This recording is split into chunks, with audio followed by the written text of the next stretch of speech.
Hello friends, welcome to polytechnic Pathshala. आज हम लोग मशीन डिजाइन के रिवीजन क्लास में चैप्टर 4 देखेंगे। ठीक है, कोई भी सीक्वेंस का हो सकता है। वैसे चैप्टर 4 है आपके लिए डिजाइन ऑफ की। क्या है? डिजाइन ऑफ की हिंदी में क्या बोलते हैं? कुंजी का अभिकल्पन। यानी कि कुंजी के बारे में हम लोग जानेंगे, अभिकल्पन करेंगे उसके बारे में। ठीक है, की क्या होता है, कुंजी क्या होता है? आप लोग जैसे कि अ, नाम सुने होंगे कि जैसे कोई भी मशीन कंपोनेंट में कोई भी मैकेनिकल कंपोनेंट होता है तो नाम सुनते हैं कि चाबी कट गया, चाबी कट गया, चाबी कट गया। तो वही चाबी एक्चुअली में की होता है। ठीक है, तो हम लोग जानते हैं एक एक करके क्या होता है और सारी चीज़ें देखते हुए चलते हैं। तो डिजाइन ऑफ की हमारा चैप्टर है। पहले हम जानते हैं कि की कुंजी क्या होता है। की यानी कुंजी का डेफिनेशन क्या है? तो की एक मशीन एलिमेंट होता है जो ट्रांसमिशन शाफ्ट को अन्य रोटेटिंग मशीन एलिमेंट्स जैसे कि पुली, गियर, स्प्रॉकेट अथवा फ्लाईव्हील से जोड़ने यानी कनेक्ट करने के लिए प्रयोग किया जाता है। यानी कुंजी क्या होता है? एक मशीन एलिमेंट है जो शाफ्ट को इन सब चीजों से क्या करेगा? जोड़ेगा। ठीक है, यहाँ पे हमको पता चलेगा की कहाँ पे लगा। तो जैसे यहाँ पे देखिए, कुंजी कुछ इस शेप का होता है, कुछ ऐसे होता है। ये कुंजी का हाइट कहलाता है। ठीक है, या थिकनेस कहलाता है। हाइट या थिकनेस कहलाता है ये। ठीक है, ये क्या कहलाता है? विड्थ कहलाता है। Width width. ठीक है, या और ये कुंजी का लंबाई कहलाता है। तो यहाँ पे कुंजी यहाँ पे लगा हुआ है, ये कुंजी की लंबाई है। ठीक है, तो यहाँ पे की लगा हुआ है, आप देख सकते हैं। इसे ऊपर ये क्या है? ये हब कहलाता है और ये शाफ्ट है। ठीक है, अब ये हब किसी का भी हो सकता है, मतलब फ्लाईव्हील का हो सकता है, किसी का भी हो सकता है। तो हब और की शाफ्ट क्या होते हैं? ऐसे कनेक्ट होते हैं, बीच में क्या होता है? होल होता है। साइड से काटेंगे तो देखेंगे कि ऐसे जो है कुंजी आपका यानी की लगा होता है शाफ्ट और हब में। ठीक है, तो यही की ज्वाइंट है, इसको बनाना जरूरी होगा। ठीक है, आप इसको बनाएंगे तो आपके लिए ज़्यादा बेनिफिशियल रहेगा एग्जाम में अगर पूछ दिया की क्या है तो। ठीक है, अब जानते हैं हम लोग की वे यानी कुंजी मार्ग क्या होता है। क्या जानते हैं? की वे यानी कुंजी मार्ग। तो शाफ्ट अथवा हब पर मशीन्ड मशीन्ड किया हुआ स्लॉट या रिसेट, यानी कि एक खांचा कटा होगा। ठीक है, शाफ्ट पर और हब पर। ठीक है, अथवा शाफ्ट अथवा हब पर या फिर दोनों पर जो होगा एक स्लॉट यानी खांचा कटा होगा, यानी मटेरियल निकाला गया होगा उसमें से काट के। ठीक है ना, यानी कि कुछ कैविटी होगा उसमें। ठीक है, जिसमें कि की को फिट किया जाता है, एकोमोडेट किया जाता है, उसी को हम क्या बोलते हैं? कीवे कहते हैं। ठीक है, कीवे क्या होता है? सामान्यतः हॉरिजॉन्टल अथवा वर्टिकल मिलिंग कटर से बनाए जाते हैं। ठीक है ना, तो मतलब कहने का मतलब ये शाफ्ट है आपका, तो ऐसे जो है होल कटा होगा। ठीक है ना, ऐसे ऐसे स्लॉट कटा होगा और इसी स्लॉट को हम कीवे कहते हैं। और ये शाफ्ट का हमने क्रॉस सेक्शन दिखाया है, अंदर तक कटा होगा। ठीक है, जितना की डालना होगा उतना तक कटा होगा। और ऊपर से हब है तो हब पर भी कटा होगा, मीन्स ऐसे की फिट होगा। की कैसे फिट होगा? ऐसे की फिट होगा। ठीक है, तो इस तरह से है। यहाँ पे आपको डायग्राम में उसमें दिखाया भी गया है। चलिए अब आगे बढ़ते हैं। इसमें हम लोग देखिए, अब ये एक चीज और बता दें आगे बढ़ने से पहले, ये चैप्टर बहुत इंपॉर्टेंट है। चैप्टर ये इंपॉर्टेंट है, बहुत इंपॉर्टेंट है। पिछले साल क्या हुआ था? पिछले साल इसी से इसी से क्या आया था? एक 10 नंबर का डेरिवेशन आया था इसी चैप्टर से। अभी आगे बता रहे कौन सा डेरिवेशन है। या तो वो डेरिवेशन करना था या 10 नंबर का अकेले ही एक न्यूमेरिकल इसी चैप्टर से दिया हुआ था, करना था। तो ये चैप्टर छोटा है लेकिन बहुत इंपॉर्टेंट है। ठीक है, तो अब आगे बढ़ते हैं। फंक्शन ऑफ की का क्या फंक्शन होता है? फंक्शन ऑफ की, कुंजी के कार्य। तो पहला है, कुंजी का प्राथमिक कार्य जो होता है शाफ्ट से हब अथवा हब से शाफ्ट को टार्क ट्रांसमिट करना होता है। पहला फंक्शन यानी प्राइमरी फंक्शन जो होता है, प्राथमिक मतलब प्राइमरी, कार्य मतलब फंक्शन। तो जो प्राइमरी फंक्शन होता है की का, वो क्या होता है? शाफ्ट से हब पर अथवा हब से शाफ्ट पर टार्क को भेजना होता है। ठीक है, कुंजी शाफ्ट तथा ज्वाइंट मशीन एलिमेंट्स जैसे कि गियर अथवा पुली के बीच रिलेटिव मोशन को क्या करता है? प्रिवेंट करता है, यानी रोकता है। यानी कि जैसे यहाँ पे ये जो है आपका शाफ्ट है, इसके ऊपर कोई हब जुड़ रहा है तो इन दोनों में कोई रिलेटिव मोशन नहीं होना चाहिए, यानी ऐसे टर्न नहीं होना चाहिए आपस में। आपस में रिलेटिव मोशन ना होता हो। एक साथ दोनों रोटेट करते हैं तो ठीक है, कोई बात नहीं, वो अगर आवश्यकता है तो रोटेट करेंगे, लेकिन आपस में उनका रिलेटिव मोशन अवॉइड किया जाता है। ठीक है, कुंजी के द्वारा ही वही अवॉइड करता है। ठीक, दूसरा कार्य। तीसरा, अधिकतर परिस्थितियों में की क्या होता है, एक्सियल मूवमेंट को भी प्रिवेंट करता है। एक्सियल मूवमेंट मतलब ये वाला मूवमेंट, ठीक है, ये वाला अंदर से, मतलब ऐसे एक्सियल डायरेक्शन में मूवमेंट को भी प्रिवेंट करता है, बशर्ते वह फेदर की अथवा सप्लाइंड कनेक्शन न हो। यानी फेदर की ही होता है और सप्लाइंड कनेक्शन ही होता है जिसमें जो है आपका एक्सियल मूवमेंट अलाउ होता है। ठीक है, अब देखते हैं मटेरियल ऑफ की कुंजी के क्या पदार्थ हैं, मतलब किन किन मटेरियल से कुंजी बनाया जाता है।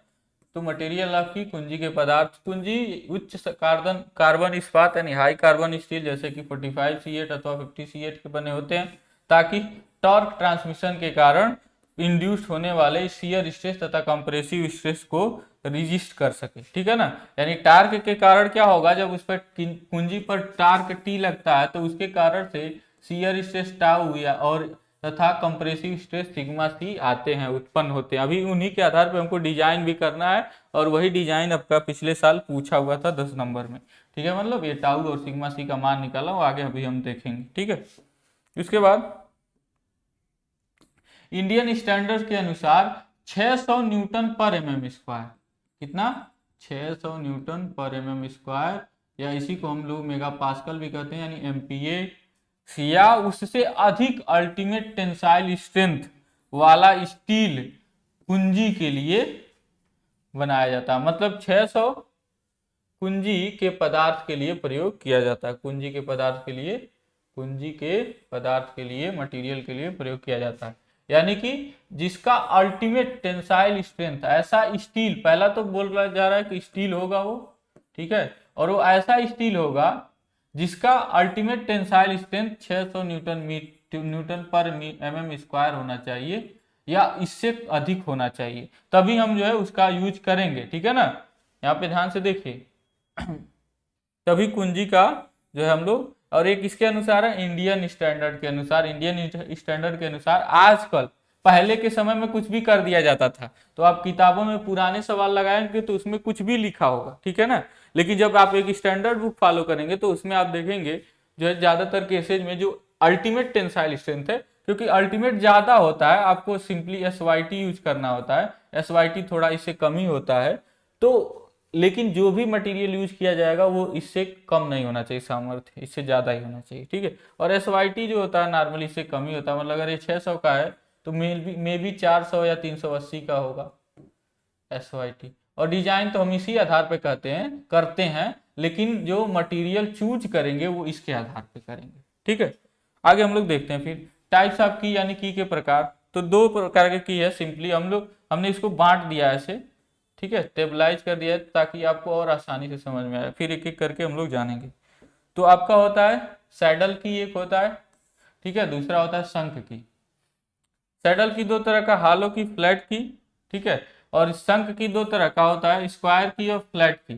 ठीक है, स्क्वायर की स्क्वायर क्रॉस सेक्शन का होता है, कैसा होता है, स्क्वायर क्रॉस सेक्शन का होता है, और रेक्टेंगुलर की rectangle cross section, rectangular cross section का होता है, इसमें विड्थ जो होता है हाइट से ज्यादा होता है। मीन्स स्क्वायर की होगा तो उसका क्रॉस सेक्शन ऐसा होगा, ठीक है, यहाँ पे बी और ये है एच, बी बराबर एच होगा, क्योंकि अभी हमने देखा ना यहाँ पे, अभी हमने की का जो है ऐसे डायमेंशन देखा था, ठीक है ना, ये की है, ये की का लेंथ है, लंबाई है, ये क्या है, हाइट है, और ये क्या है, विड्थ है।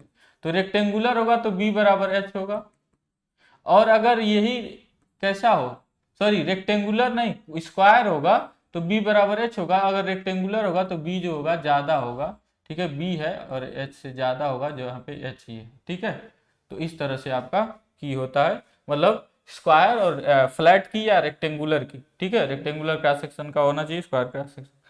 अब स्क्वायर और फ्लैट की जो होते हैं, यानी स्क्वायर और रेक्टेंगुलर की जो होते हैं वो दो तरह के, एक पैरेलल की होगा, एक टेपर की होगा। ठीक है, अब टेपर की तीन तरह का, दो तरह का, विथ जिब हेड, विथ जिब हेड और विदाउट जिब हेड। ठीक है, अब एक एक करके इसके लिए देखेंगे। ठीक है, और इसके अतिरिक्त भी कुछ की हैं, इसके अतिरिक्त कुछ विशेष प्रकार के की निम्न प्रकार है, जैसे फेदर की आपको बताए थे अभी, और वुडरफ की, ठीक है, अभी नाम लिए थे फेदर की का पीछे, वुडरफ की और केनेडी की। और कौन सा? केनेडी की। तो फेदर की हो गया, वुडरफ की हो गया, और केनेडी की, ये भी क्या है, की के एग्जाम्पल है। इसके अलावा आपको बता दें अभी बहुत सारे की हैं, लेकिन हमको उनके बारे में चिंता करने की जरूरत नहीं है, ना लिखना है ना आपके एग्जाम में आएगा। ठीक है, सैडल की सबसे पहले देखते हैं तो क्या होता है सैडल की। तो सैडल की ऐसा की होता है, कुंजी होता है जो केवल हब के कीवे में फिट होता है। यानी 60 पर कोई, इसमें क्या होगा अभी फिगर में दिखाएंगे आपको, 60 पे कोई कीवे नहीं बना होता, यानी कोई खांचा वाचा नहीं कटा होगा, ठीक है ना, कोई कैविटी नहीं बना होगा, ठीक है, कोई खांचा नहीं कटा होगा 60 पर। केवल और केवल किस पर बना होगा? हब पर। इस प्रकार इसके लिए 60 पर कोई कीवे नहीं होता है। यहाँ पे देखिए लिखा हुआ है, सैडल की निम्न दो प्रकार का होता है, एक होता है हालो सैडल की और एक होता है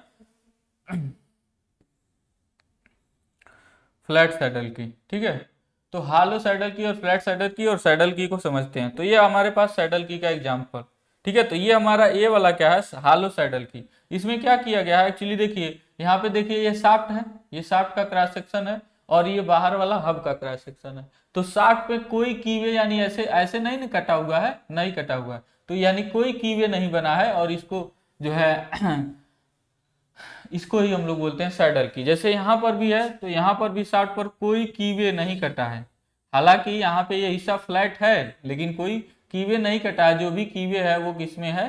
आपके हब में है। तो इसको हम लोग बोलते हैं सैडल की। अब हालो सैडल की क्या होता है, ये वाला हालो है, इसमें पढ़ते हैं। एक हालो सैडल की में बॉटम सरफेस जो होता है वो कॉनकेव होता है, जैसे ऐसे ऐसे यहाँ पे देखिए, ऐसे जो है कॉनकेव होगा। बॉटम सरफेस क्या होता है? कॉनकेव होता है, जो शाफ्ट के कर्वेचर से मैच करता है। भाई शाफ्ट के कर्वेचर से मैच करेगा तभी तो उस पर फिट होगा। तो इसको हम लोग बोलते हैं हालो सैडल की। ये कैसा है? हालो। अब देखते हैं फ्लैट सैडल की क्या है। फ्लैट सैडल की होता है, फ्लैट सैडल की में बॉटम सरफेस क्या होता है? फ्लैट होता है, एकदम फ्लैट रहेगा बॉटम सरफेस, जैसे वहां पे दिखाया हमने, और ऐसे होगा एकदम फ्लैट, ठीक है। और यह शाफ्ट पर मशीन्ड किए हुए फ्लैट सरफेस पर फिट होता है। अभी बताया ना, शाफ्ट को ऐसे जो है यहाँ पर था, जो अभी ऊपर जो हमने देखा तो ऐसे फ्लैट था, इसी में देख लीजिए, यहाँ पे देखिए, यहाँ पे फ्लैट है, यहाँ पे क्या है? फ्लैट है, फ्लैट है ना। तो यही जो है, इसी फ्लैट को मशीन किया जाता है, मतलब शाफ्ट को मशीन करके इसको फिट किया जाता है, ठीक है। अब देखते हैं हम लोग आगे अपना शंख की। शंख की क्या होता है? शंख की, तो शंख की ऐसा की होता है जिसका आधा मोटाई यानी आधा थिकनेस 60 के कीवे में होता है, यानी 60 में आधा होता है, तथा शेष आधा मोटाई हब के कीवे में फिट होता है, ठीक है। शंख की एक स्टैंडर्ड फॉर्म ऑफ की होता है, मीन सबसे ज्यादा की जो यूज किया जाता है वो शंख की ही होता है, ठीक है। अभी ऊपर अभी हम लोग देख लेंगे शंख की का भी, ठीक है।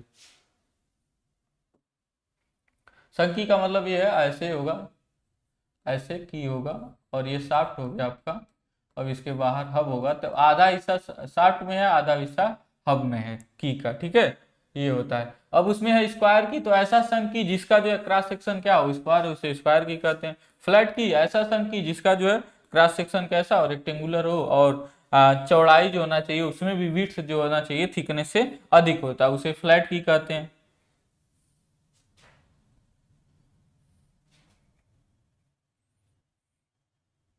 अब देखिए यहाँ पे आपको दिखाया गया है, यहाँ पे स्क्वायर, स्क्वायर शंख की है, क्या है?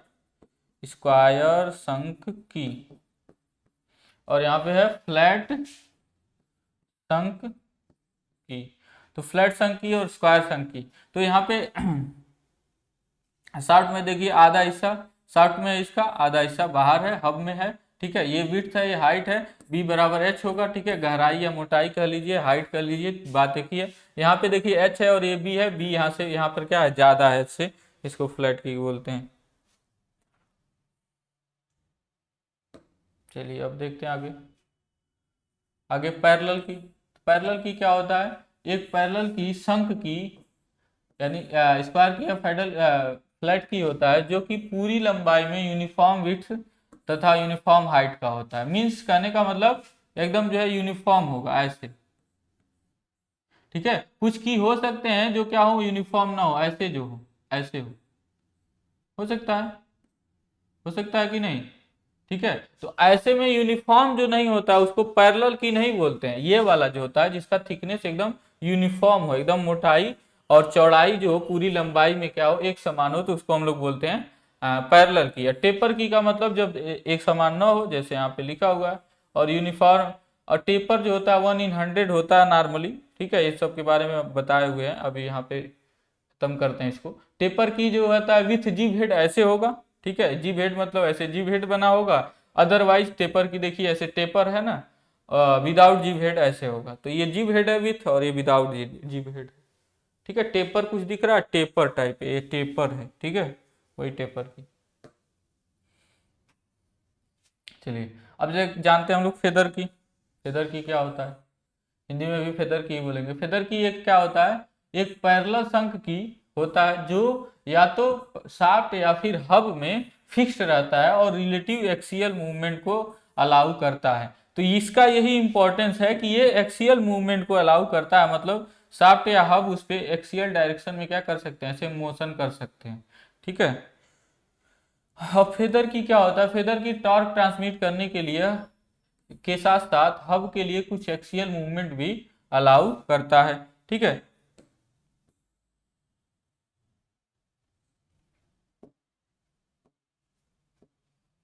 अब यहाँ पे देखिए फेदर की बना हुआ है, यहाँ पे ऐसे शाफ्ट में होल रहेगा। ठीक है, और इसी में ले जाके इसको क्या किया जाएगा, फिट कर दिया जाएगा। फिर क्या कर दिया जाएगा, स्क्रू से, जैसे देखिए यहाँ पे देखने को मिल रहा होगा आपको, स्क्रू ऐसे देखने को मिल रहा होगा। इस स्क्रू से क्या कर दिया जाएगा, कस दिया जाएगा। ठीक है, यहाँ पर और यहाँ पर दो स्क्रू से, और उस हब रहेगा, हब को ऐसे फिट कर दिया जाएगा। ये क्या कर सकता है, ये हब जो हो सकता है यहाँ पे ऐसे मोशन हल्का फुल्का कर सकता है, कोई दिक्कत नहीं है। यही फेदर की है, उसका कनेक्शन आपको दिखाया गया है। ऐसे जो है फिगर आप एग्जाम में बना देंगे अगर फेदर की आपको लिखना होगा और पूछ दिया तो।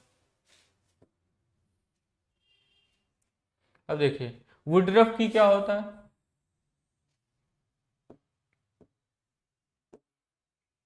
वुडरफ की एक शंख की होता है जो कि यूनिफॉर्म थिकनेस का ऑलमोस्ट सेमी सर्कुलर फॉर्म में होता है। शंख की मतलब जान लीजिए, आधा शाफ्ट में आधा हब में। वुडरफ की मशीन टूल के टेपर्ड शाफ्ट में तथा ऑटोमोबाइल्स में प्रयोग किया जाता है। वुडरफ की का यूज कहाँ पे किया जाता है वो बताया गया। यहाँ पे जो है आपका वुडरफ की ऐसे है, इस तरह का होता है कुछ। यहाँ पे देखिए इस तरह का होता है वुडरफ की। ठीक है, और ये आपका साइड व्यू है, ये आपका फ्रंट व्यू है। अब मेन यही है, यही आपका पूछा हुआ था एग्जाम में, 10 नंबर में पूछा हुआ था। Design of square and flat की। ठीक है, तो आपसे ये ऐसे नाम से पूछा हुआ था, डिजाइन ऑफ फ्लैट शंख की। तो जो भी डिजाइन करेंगे हम लोग पढ़ेंगे वो शंख की का ही डिजाइन होगा। शंख की मतलब आधा आधा जो है शाफ्ट में, आधा हब में। ठीक है, और फ्लैट की बात किया था, फ्लैट या रेक्टेंगुलर लिखा था, फ्लैट या लिखा था या रेक्टेंगुलर लिखा था। तो फ्लैट और रेक्टेंगुलर का मतलब एक ही है। स्क्वायर का भी डिजाइन उसी आधार पे होता है। ठीक है, कोई दिक्कत नहीं है, यानी अगर फ्लैट कह दिया चाहे स्क्वायर कह दिया, दोनों में सेम प्रोसीजर करना है। अभी आपको हम दिखाएंगे कहाँ पे थोड़ा सा डिफरेंस है, बस डायमेंशन को चेंज कर देते हैं। ठीक है, तो हम लोग पहले यही मान के करते हैं, फ्लैट की ही मान के किया जाता है, फिर आगे जो है उसको बढ़ाया जाता है। देखिए तो शुरू करते हैं। हालांकि विभिन्न प्रकार के की होते हैं, लेकिन केवल स्क्वायर और फ्लैट की ज्यादातर प्रयोग किए जाते हैं। ठीक है ना, ज्यादातर यही किए जाते हैं। एक फ्लैट की जिसकी लंबाई L, चौड़ाई B तथा ऊंचाई अथवा मोटाई H है, चित्र में दिखाया गया है। ठीक है, तो यहाँ पे चित्र में आपको दिखाया गया है। इसमें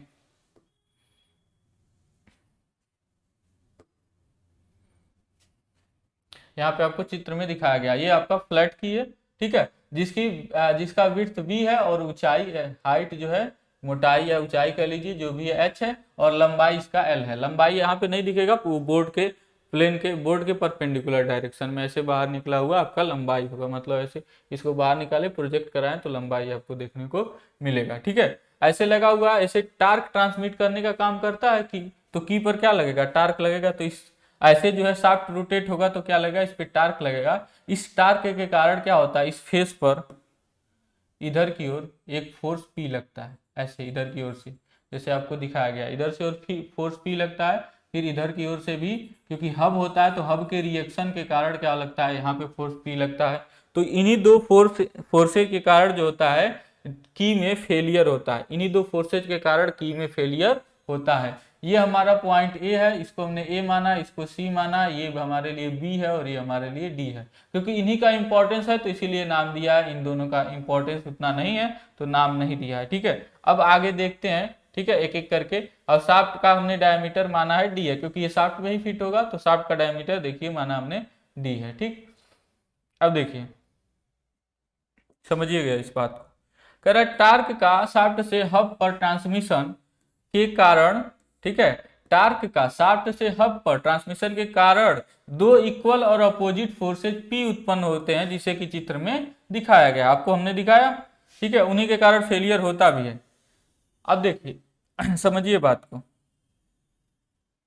कह रहा है टार्क टी फोर्स पी, ठीक है ना, जो कि की के एसी सरफेस पर एक्ट करता है, टार्क टी के कारण लिखेंगे, टार्क टी के कारण फोर्स पी, ठीक है, छूट गया, जो कि एसी सरफेस पर एक्ट करता है के माध्यम से ट्रांसमिट होता है। ठीक है, टार्क टी फोर्स पी जो कि की के अच्छा टार्क टी जो होता है, एक्चुअली यहाँ पे ऐसे नहीं, कारण नहीं होगा, अभी एग्जाम पूरा सेंटेंस, टार्क टी जो होगा यानी टी टार्क फोर्स पी के माध्यम से ट्रांसमिट होता है। ठीक है, और इक्वल और अपोजिट फोर्स पी जो होता है सरफेस डीबी के राइट साइड में रिएक्शन के कारण, रिएक्शन के रूप में हब द्वारा की पर लगता है। अभी फिगर में ये बात पूरी बात हम बता रहे हैं, ठीक है, आपको पूरी बात समझ में आ जाएगी क्या लिखा है। फिर फोर्स पी का सरफेस एसी पर एग्जैक्ट लोकेशन ज्ञात नहीं है, ये जान लीजिए, लेकिन सिंप्लिसिटी के लिए शाफ्ट पी को शाफ्ट डायमीटर के टेंजेंशियल मान लिया जाता है। तो समझिए फिर से यहीं पे आपको एक फिगर जो है एक फार्मूला डिराइव करना है, वो हम करवाते हैं।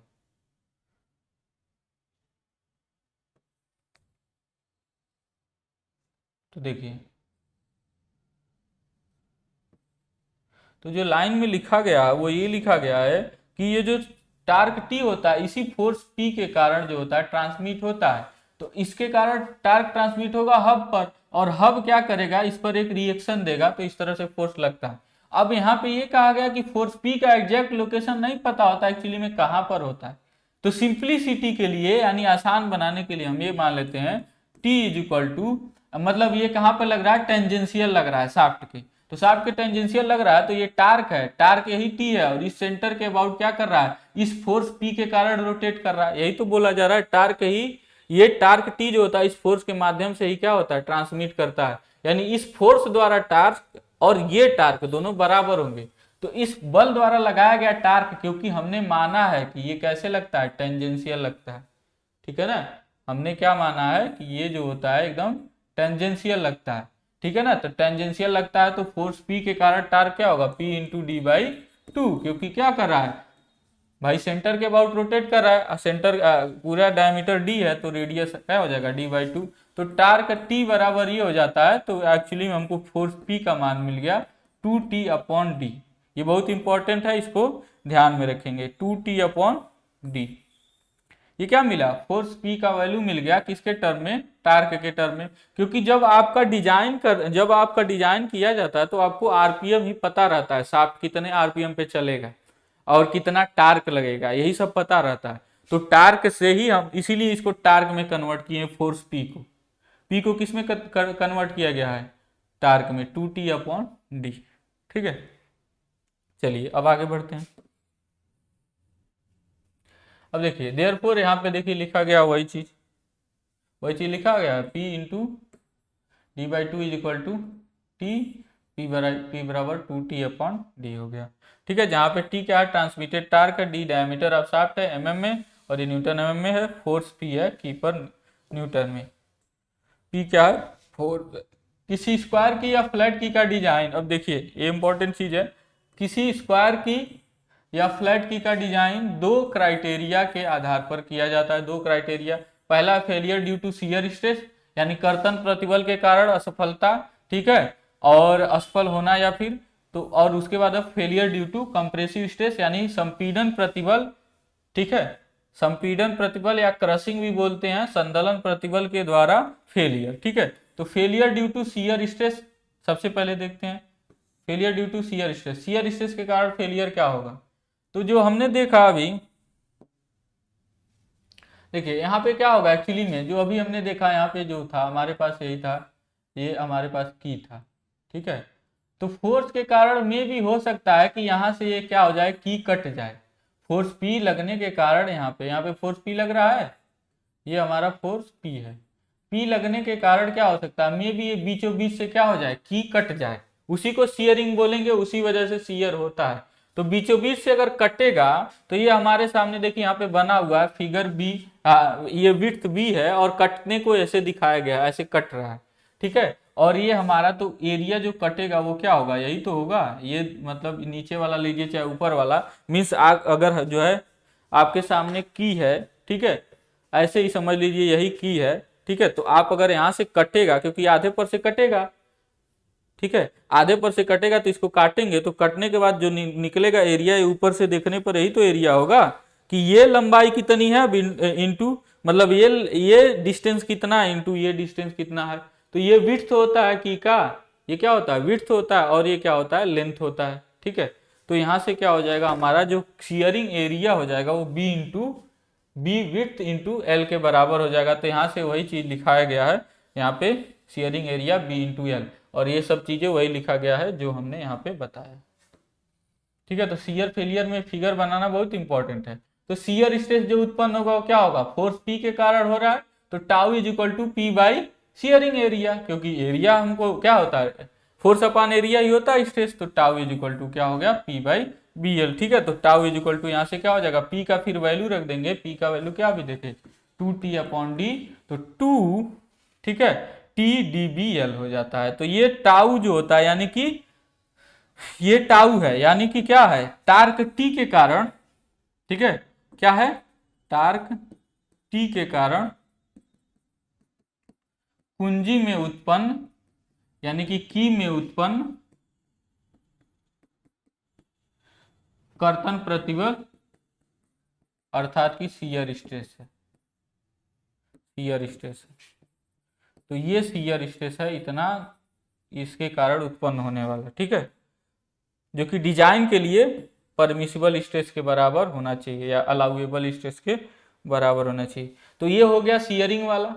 ठीक है, ये करना था, ये पूरा सब करना है जितना अभी तक बताया इसमें, जो 10 नंबर का सवाल पूछा था। अब हम लोग पढ़ेंगे क्रशिंग वाला, कि क्रशिंग के कारण फेलियर या कंप्रेसिव के कारण, कंप्रेसिव स्ट्रेस के कारण फेलियर कैसे होता है, अभी बताएं आपको। तो क्रशिंग के कारण फेलियर जो होता है सरफेस एसी अथवा बीडीबी पर होगा, जैसा कि चित्र में दिखाया गया, यही क्रस्ट होगा, मीन्स हब में ये हिस्सा होगा ना, तो ये एरिया हो सकता है, देखिए आधे ऊंचाई पर है, हम एक्चुअली में हमको पता नहीं होता है, लेकिन सिंप्लिसिटी के हम मान लेते हैं कि आधे ऊंचाई पर हो रहा है ये क्रशिंग। ठीक है, तो ये क्रशिंग हो गया, जो हिस्सा आधा आधा है ना यहाँ पे शाफ्ट में, आधा हिस्सा यही ना है, तो यही वाला क्या होगा, क्रश होगा। क्रश होगा मतलब कुचल जाएगा एरिया। तो क्रशिंग एरिया क्या हो जाता है, लंबाई इंटू h/2 हो जाता है, क्योंकि ये हम मान लेते हैं h/2। देखिए यहाँ पे लिखा गया है, मान लिया, यह माना जाता है कि सिंप्लिसिटी के लिए AC इज इक्वल टू लगभग बराबर है BC is equal to h/2। तो आपका क्रशिंग एरिया जो हो जाएगा वो लंबाई इंटू ये हाइट,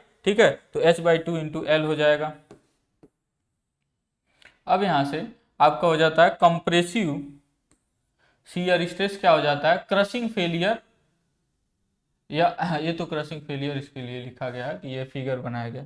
तो कंप्रेसिव स्ट्रेस जो उत्पन्न होगा वो क्या होगा, सिग्मा सी बराबर वही सेम फोर्स है, वही फोर्स पी के कारण हो रहा है, पी बाई क्रशिंग एरिया। अब क्रशिंग एरिया रख देंगे जैसे ही आपका है आ जाएगा, तो यहाँ पे crushing area h/2 into L है, तो यहाँ पी पर फिर मान का, पी का फिर से मान रखेंगे वही 2t अपॉन डी, तो फिर से रखेंगे तो यहाँ पे आ जाएगा सिग्मा सी बराबर हो गया 4t upon D H L. ठीक है, तो ध्यान रखेंगे दो फार्मूले आपके, tau is equal to 2t upon D B L, ठीक है, और sigma C upon is equal to 4t upon D H L. अब यहाँ ध्यान देंगे b क्या है, विड्थ है, और ये दोनों फार्मूला किसके लिए है, रेक्टेंगुलर की के लिए, किसके है, रेक्टेंगुलर या फ्लैट की के लिए, जहां पे b और h में डिफरेंस देखने को मिलता है। अगर स्क्वायर की रहेगा तो b और h में कोई डिफरेंस नहीं देखने को मिलेगा। और देखिए आगे क्या होता है, तो यहाँ पे ये लाइन है कि समीकरण 1 तथा 2 फ्लैट की के लिए स्ट्रेस इक्वेशंस हैं, यानी यही डिजाइन है और यही आपको करना था, यहीं तक करके छोड़ देना था, ठीक है। लेकिन अगर कह दिया स्क्वायर की का करने का, तो इतना तो करना ही करना है, अब ये भी करना है, ठीक है, अब आगे भी करना है। तो फॉर स्क्वायर की के लिए बी बराबर एच होगा, हम लोग पढ़े हैं अभी, देखे हैं कि बी बराबर एच होना चाहिए। तो टाउ इज इक्वल टू क्या हो जाएगा, बी बराबर एच रखना है, बी को यहाँ पे बी ही रहने देते हैं, 2t/dbl, और यहाँ पे जब एच के जगह पर बी रखेंगे तो 4t/dbl हो जाएगा। अब इन दोनों का जब रेशियो निकालेंगे तो दोनों में ये रिलेशन आएगा, ये गलत लिखा हुआ है, ठीक है, इसको सही कर लेंगे। एक्चुअली आएगा 2 tau is equal to sigma C, यानी सिग्मा सी जो क्रशिंग स्ट्रेस होता है शियर स्ट्रेस के, एक किसमें, एक स्क्वायर की में उत्पन्न होने वाला शियर स्ट्रेस का दुगुना होता है क्रशिंग स्ट्रेस, यानी क्रशिंग स्ट्रेस ज्यादा उत्पन्न होता है स्क्वायर की में। आप देखिए 4t/dbl, यहाँ पे 2t/dbl है, तो ये 4 है ना, तो 4 टाइम्स है, तो 2 गुना क्या है, 2 बार ज्यादा है उससे, ठीक है, ये है। अब देखिए, तो वो यही जो है लाइन में लिखा गया है, इसी रिलेशन को 2 टाउ अपान सिग्मा सी या सिग्मा सी अपान 2 टाउ को ऐसे लिखा गया है, ठीक है, वर्ड्स में, शब्दों में। अब इफेक्ट ऑफ कीवे ऑन शाफ्ट ये देख लेते हैं, ये आपके मतलब सिलेबस में पार्ट है कि शाफ्ट पर कुंजी मार्ग का प्रभाव, अगर कुंजी मार्ग लग जाए, कीवे बन जाए शाफ्ट पर, तो उसके स्ट्रेंथ पर क्या प्रभाव पड़ता है, नहीं।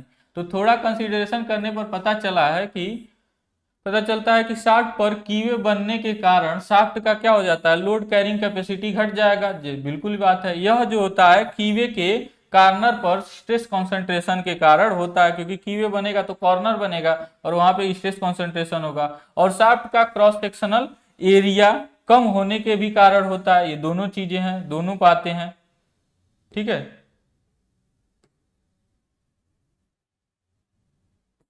देखिए दूसरे शब्दों में, इन अदर वर्ड, शाफ्ट जो होता है, शाफ्ट का टॉर्सनल स्ट्रेंथ क्या हो जाता है, घट जाता है। कीवे के कारण वीकनिंग इफेक्ट के लिए एक्सपेरिमेंटल रिजल्ट के आधार पर एच.एफ. मूर ने, ठीक है, निम्न समीकरण दिया। एच.एफ. मूर ने यह समीकरण दिया, E = 1 - 0.2 B/d ब्रैकेट बंद -1.1 H/2d। तो ये फार्मूला उन्होंने दिया, इसका क्या मतलब है आगे देखते हैं। जहां पे E क्या है, E क्या है, शाफ्ट स्ट्रेंथ फैक्टर है, ठीक है। शाफ्ट स्ट्रेंथ फैक्टर क्या होता है, अभी आगे हम इसको डिफाइन कर रहे हैं आपको, ठीक है।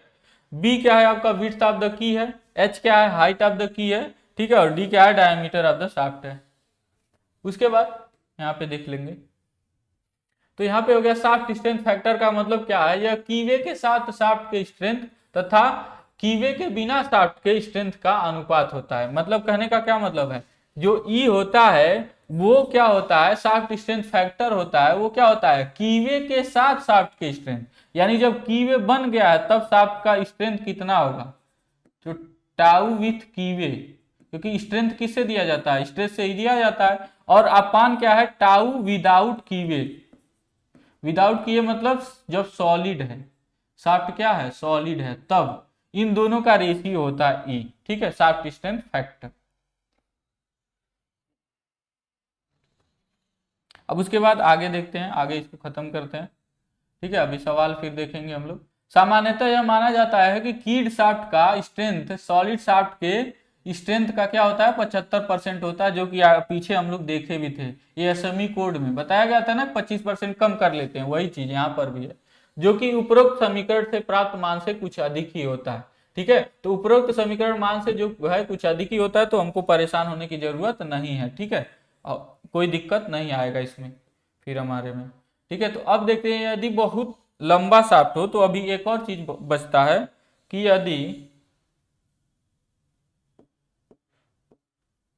यदि कीवे बहुत लंबा हो तथा स्लाइडिंग टाइप का कीड ज्वाइंट हो, तब एंगल ऑफ ट्विस्ट का मान बढ़ जाता है। एंगल ऑफ ट्विस्ट मतलब कीवे बहुत लंबा हो तो एंगल ऑफ ट्विस्ट भी बढ़ जाएगा।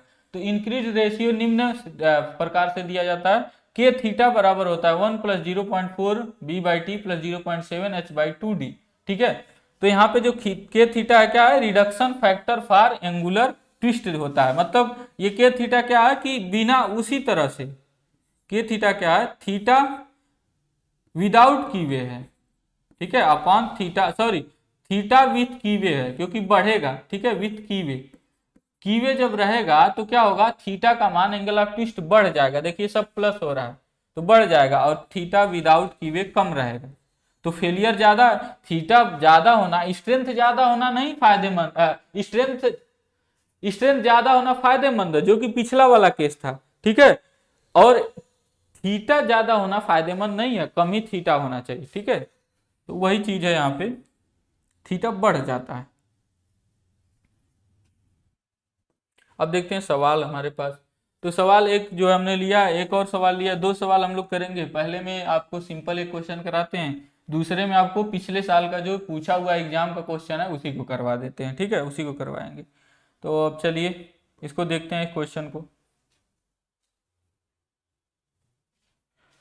ये क्वेश्चन है कि किसी 750 आरपीएम पर 20 किलोवाट शक्ति पारित करने वाले शाफ्ट के लिए वर्गाकार कुंजी का अभिकल्पन कीजिए, जबकि शाफ्ट का व्यास 30 mm हो, कुंजी को 50 C4 यानी SYT, इसका देखिए yield strength in tension 460 Newton पर mm स्क्वायर ग्रेड स्टील का से बनाया गया है, ठीक है, और सुरक्षा गुणांक कितना लिया गया, 2, कुंजी के पदार्थ के लिए पराभव सामर्थ्य का मान तनाव तथा संपीड़न दोनों में समान मानिए, यानी कि तनाव में यानी टेंसाइल में और संपीड़न में दोनों में समान मानना है, ठीक है, पराभव सामर्थ्य यानी यील्ड स्ट्रेंथ, ठीक है, YT जो है, उस आधार पे हमको क्या करना है, डिजाइन करना है, कैसा की है, वर्गाकार कुंजी है। तो सबसे पहले जरूरी चीज इसमें हमारे पास टार्क है नहीं, तो जो जो गिवन है उसके आधार पे पहले टार्क निकालेंगे, क्या गिवन है आपके पास दिया N RPM 750 RPM, ठीक है, उसके बाद क्या दिया है, पावर 20 किलोवाट, ठीक है, उसके बाद क्या दिया हुआ है, शाफ्ट का व्यास डी दिया है 30 mm, फिर SYT जो दिया हुआ है, SYT वो कितना दिया हुआ है, 460 न्यूटन पर mm स्क्वायर, ठीक है, यानी यील्ड स्ट्रेंथ इन टेंशन, तनाव में क्या हुआ,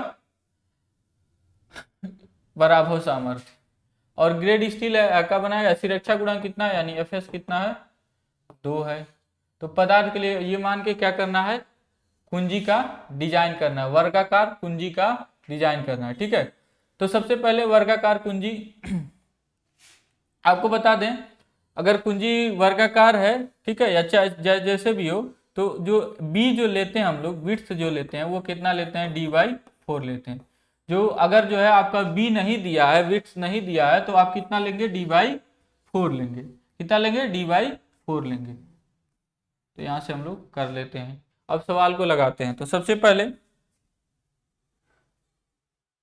देखिए, सबसे पहले जरूरी है परमिसिबल स्ट्रेसेज यहाँ पे निकालना, परमिसिबल स्ट्रेसेज यानी अनुमेय प्रतिबलों को निकालिए, अनुमेय प्रतिबल, क्योंकि यहाँ पे कहीं अनुमेय प्रतिबल नहीं दिया है, और जो अब इक्वेशन में लगाएंगे वो अनुमेय प्रतिबल ही होगा, तो अनुमेय प्रतिबल कैसे निकालेंगे, समझिए बात को बहुत ध्यान से। अब देखिए कौन कौन सा अनुमेय प्रतिबल की जरूरत पड़ेगी, क्योंकि हम लोग जानते हैं की में 2 तरह का प्रतिबल उत्पन्न होता है, एक टाउ और एक सिग्मा सी, टाउ का मतलब शियर स्ट्रेस और ये दूसरा होता है आपका क्रशिंग वाला, तो टाउ कैसे निकालेंगे, तो टाउ इज इक्वल टू हो जाएगा आपका, ध्यान से समझिएगा, SSY यानी यील्ड स्ट्रेंथ इन शियर, यानी कर्तन में यील्ड सामर्थ्य बटे फैक्टर ऑफ सेफ्टी। अब हम लोग जानते हैं कर्तन में यील्ड सामर्थ्य क्या होता है, according to maximum shear stress theory, जो कि उसी का हम यूज करेंगे, SYT का क्या होता है, आधा होता है, यानी 0.5 SYT होगा अपॉन फैक्टर ऑफ सेफ्टी, तो यहां से आपका निकल जाएगा 0.5 इंटू 460 डिवाइडेड बाई 2, तो यहां से आपका मिल जाएगा टाउ परमिसिबल शियर स्ट्रेस, ठीक है ना, ये टाउ क्या है, परमिसिबल शियर स्ट्रेस, तो हम लोग करते हैं कैलकुलेटर से, कैलकुलेटर अलाउड है आपके एग्जाम में, ठीक है, तो आप लोग लेके जाएंगे, ये हो जाएगा 115, क्या हो जाएगा 115 न्यूटन पर mm स्क्वायर। दूसरा क्या अभी ज्ञात करना, परमिसिबल स्ट्रेस सिग्मा सी भी चाहिए, तो सिग्मा सी क्या होगा, SYC होगा, ठीक है ना, SYC upon factor of safety, तो यहाँ पे देखिए लिखा है कि कुंजी पदार्थ के लिए पराभव सामर्थ्य का मान तनाव तथा संपीड़न में दोनों में क्या मानना है, समान, यानी S Y C is equal to S Y T है। S Y C is equal to क्या है, एस वाई टी, दोनों बराबर हैं। ठीक है, दोनों बराबर माना भी जाता है लगभग लगभग। ठीक है, तो 460/2 हो जाएगा यहाँ से, तो ये हो जाएगा 460 डिवाइडेड बाई 2, 230 न्यूटन पर mm स्क्वायर। ठीक है, तो ये तो हो गए परमिसिबल स्ट्रेस। अभी तो डिजाइन नहीं हुआ, अब हमको निकालना है एक एक करके। तो मान लीजिए कि अगर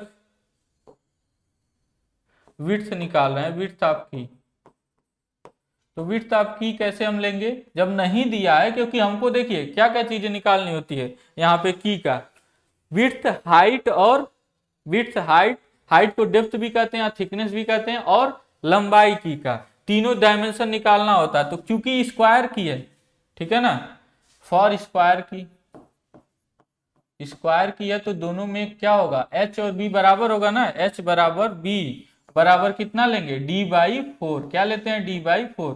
जब नहीं दिया है तो आप क्या लीजिए, सीधे d/4 लीजिए। ठीक है, तो यहां से हो जाएगा आपका d/4, तो डायमीटर 30 है, तो 30 डिवाइडेड बाई 4 आपका आ जाएगा 7.5 mm। तो 7.5 mm क्या हो गया आपका, हाइट और विड्थ दोनों हो गया। ठीक है, हाइट और विड्थ दोनों हो जाएगा, क्यों, क्योंकि आपका क्या है, ये क्या है, स्क्वायर की है, तो स्क्वायर की में बी और एच दोनों बराबर होने चाहिए। ठीक है, अब क्या करेंगे, अब कोई एक इक्वेशन लगाएंगे और वहां से हम लोग क्या करेंगे, मान निकालेंगे। ठीक है, तो अब देखिएगा, ध्यान से समझिएगा इस कैसे निकालते हैं। और पहला चीज हमको टार्क नहीं पता है, तो अब यहाँ पे ट्रांसमिटेड टार्क निकालेंगे सबसे पहले। ठीक है, यहाँ पे पहले ही मुझे निकाल लेना चाहिए। अब निकालते हैं ट्रांसमिटेड टार्क, क्योंकि इसमें दिया ही नहीं है। तो ट्रांसमिटेड टार्क यानी पारेषित जो है घुमाऊ घूर्ण क्या होगा, T is equal to P into 60,000, बताए थे डिजाइन ऑफ शाफ्ट वाले में, 2πn, रख दीजिए वैल्यू, P 20 किलोवाट है, 60,000 60,000 भागे 2 गुणे पाई गुणे n। n कितना है, यहाँ पे क्वेश्चन में दिया हुआ है 750 आरपीएम, 20 किलोवाट और 750 आरपीएम। तो यहाँ से T निकल जाएगा, तो T को निकाल लेते हैं। T को हम लोग कैलकुलेट कर लेते हैं।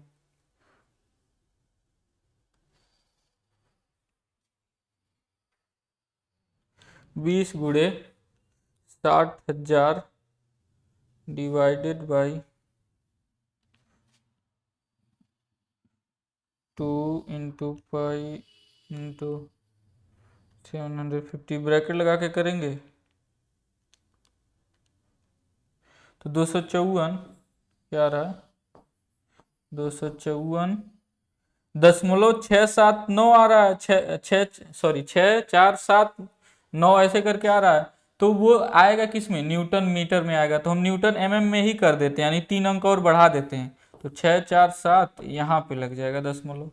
ठीक है, क्योंकि ये न्यूटन मीटर में एक्चुअली में आता है, 1000 का और गुणा करेंगे तो किस में हो जाएगा, न्यूटन mm में हो जाएगा।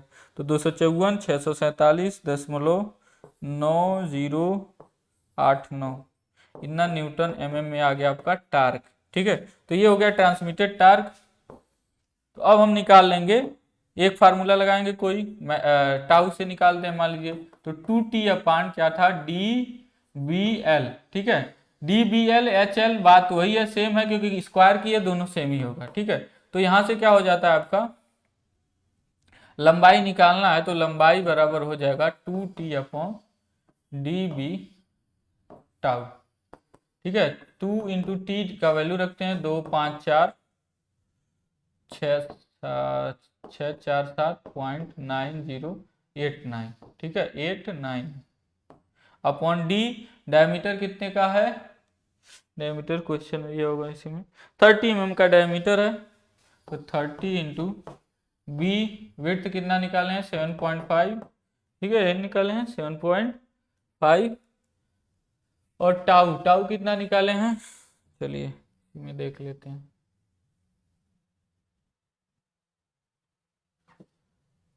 टाउ हम लोग निकाले हैं 115, 115।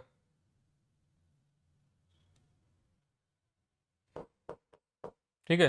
तो यहाँ से हमारा लंबाई मिल जाएगा की का। इसको सॉल्व करिए तो 2 into 254,647.9089 divided by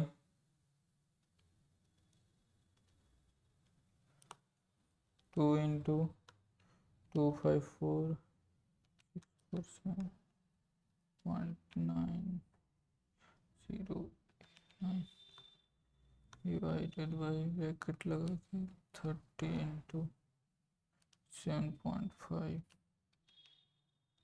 into 115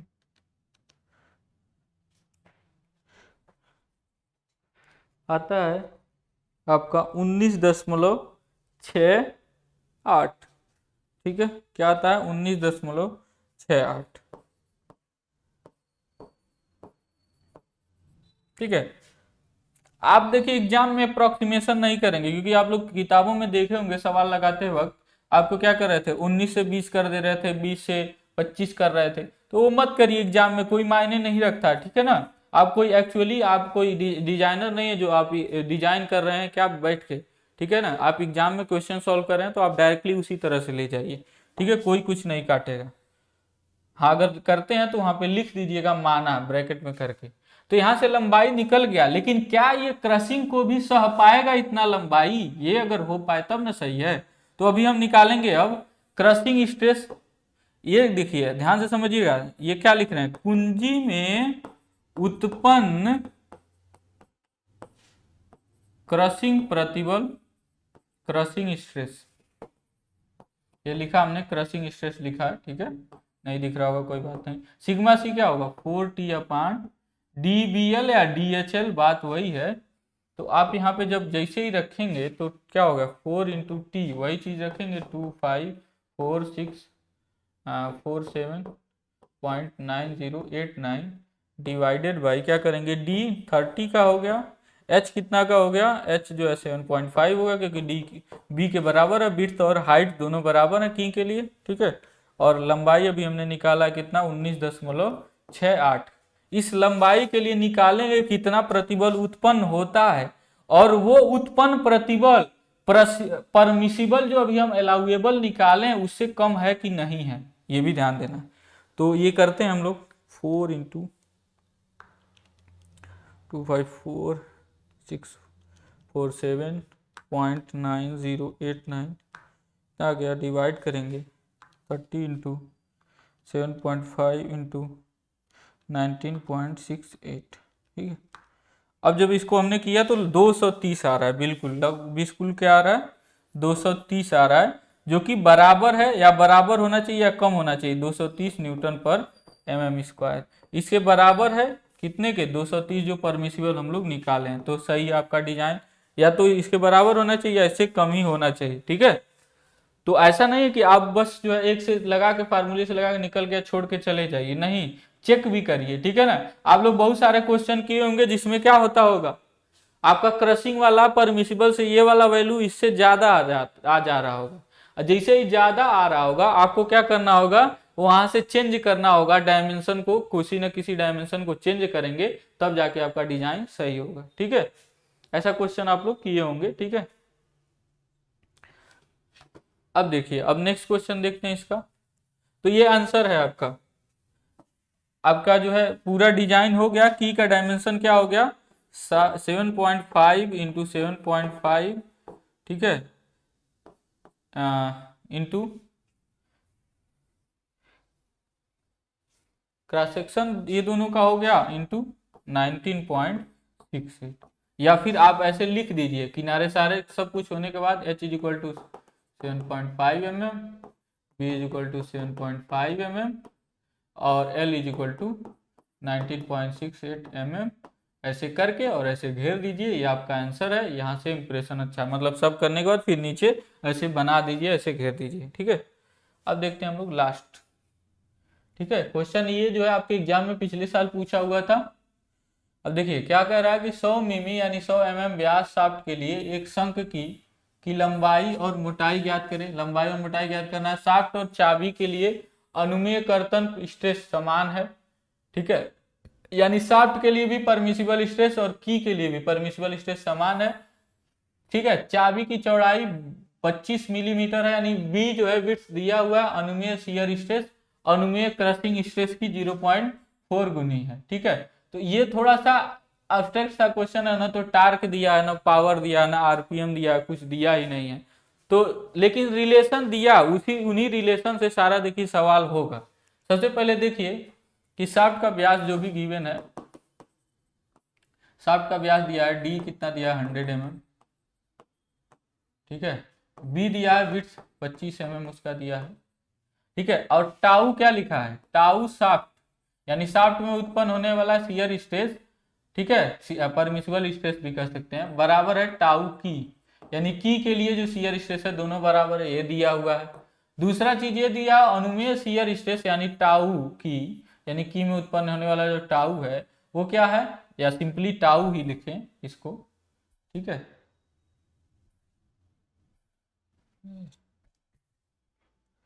simply tau ही लिखे तो टाउ इज इक्वल टू किसके बराबर है, क्रशिंग स्ट्रेस की 0.4 गुनी, यानी 0.4 सिग्मा सी, ठीक है।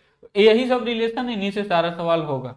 तो देखिए शाफ्ट में उत्पन्न होने वाला प्रतिबल कितना होता है 16T/πd³, ये तो बताए हम 16T/πd³, काम बन गया आपका। यहाँ इस पर क्या होता है 2T/dbl, DHL नहीं DBL, लंबाई और मोटाई ज्ञात करना है, यानी कि L और क्या निकालना हमको, L निकालना है और H निकालना है, ठीक है, L निकालना है और H निकालना है। देखिए यहां से क्या होगा, T से T कट जाएगा, 2 से 8 बार में कट जाएगा, D से ये D स्क्वायर हो जाएगा, तो इस तरह से L क्या हो जाएगा, L इज इक्वल टू जब आप इधर करेंगे तो हो जाएगा पाई D स्क्वायर अपॉन 8b हो जाएगा, ठीक है। तो पाई D स्क्वायर यानी कि D का स्क्वायर कितना, D कितना 100 mm, 100 का स्क्वायर अपॉन 8b, विड्थ कितना है 25 mm। यहाँ से हम क्या कर लेंगे L निकाल लेंगे, चलिए निकाल लेते हैं। अब देखिए कहीं ये भी नहीं लिखा है अनुमेय कर्तन प्रतिबल कितना है, अनुमेय आपका क्रशिंग स्ट्रेस कितना है, तो आपको चेक भी नहीं यहाँ पे करना है, आपका सीधा सीधे यहाँ पे सामने सब कुछ है, ठीक है। बस ऐसे इक्वेशन का थोड़ा सा फेरबदल है, ठीक है ना, बहुत कम, बस यहीं तक आपका ये मशीन डिजाइन यूज किया हो रहा है, इसके बाद तो सारा का सारा मतलब जितना ये लिखे हैं ना बस इतना ही मशीन डिजाइन, उसके बाद तो ये सब मैथ्स हो गया, मशीन डिजाइन का कोई काम ही नहीं है, ठीक है। इसके बाद तो ये गणित हो गया, गणित में कैसे हल करते हैं वो आपको आना चाहिए। ऐसे 100 का स्क्वायर हो गया, आंसर इतना ये आया, फिर डिवाइड कर लेंगे 8 गुणे 25 आ जाएगा 157, ठीक है, मतलब 157.0907 mm, ठीक है, या 08 mm आ रहा है, तो 157 भी कर सकते हैं, चाहे इतना लिख लेंगे कोई बात नहीं। तो यहाँ तो लेंथ निकल गया, अब हमको निकालना है इसका विड्थ, सॉरी हाइट। तो हाइट के लिए आपको सामने वही चीज लिखा है, क्या लिखा है, tau is equal to 0.4 sigma C. तो यहाँ टाउ का फार्मूला रखेंगे तो 2T/dBl इज इक्वल टू यहाँ पे 0.4 इंटू 4T/DHL होता है फार्मूला, 4T/DHL कर दिया, L से L यहाँ पे गया, D से D गया, B और H बच रहे हैं, T से T भी गया, तो क्या बचा H इज इक्वल टू, ध्यान से देखिएगा, H को इधर भेजा, H इज इक्वल टू, और 2 से चाहे तो इसको काट सकते हैं 2 से 2 बार में, तो H is equal to, H इधर गया तो B इधर जाएगा 0.8, क्योंकि 4 दूनी 8, 0.8 हो जाएगा 0.8 B, यानी B का क्या है 0.8 टाइम्स है, 0.8 इंटू B कर लेंगे, B 25 है, कर लेंगे 0.8 इंटू 25 आ गया 20 mm, तो 20 mm का ये है और 157 mm का लंबाई है। तो ये आपका क्वेश्चन था, और कितने नंबर का था, 10 नंबर का क्वेश्चन था। एक बार में आपको बिना 5 मिनट आपको लगेगा, 5 मिनट में आपको 10 नंबर पूरा मिल जाएगा। हाँ थोड़ा सा एक एक चीज लिखिएगा, मतलब हम जैसे लगाए एकदम शॉर्टकट में ही ना लगाइए, हालांकि तब भी कोई बात नहीं है, लेकिन थोड़ा लिख देंगे एक एक स्टेप को, एक एक चीज को, तो जो है आपको और ज़्यादा आपका इंप्रेशन और बढ़ेगा, तो एक भी नंबर नहीं कटेगा, ठीक है। तो बस ये मशीन डिजाइन का थर्ड चैप्टर ये भी खत्म हो जाता है। कौन सा चैप्टर? डिजाइन ऑफ की। ठीक है, तो मुझे दीजिए इजाजत, धन्यवाद।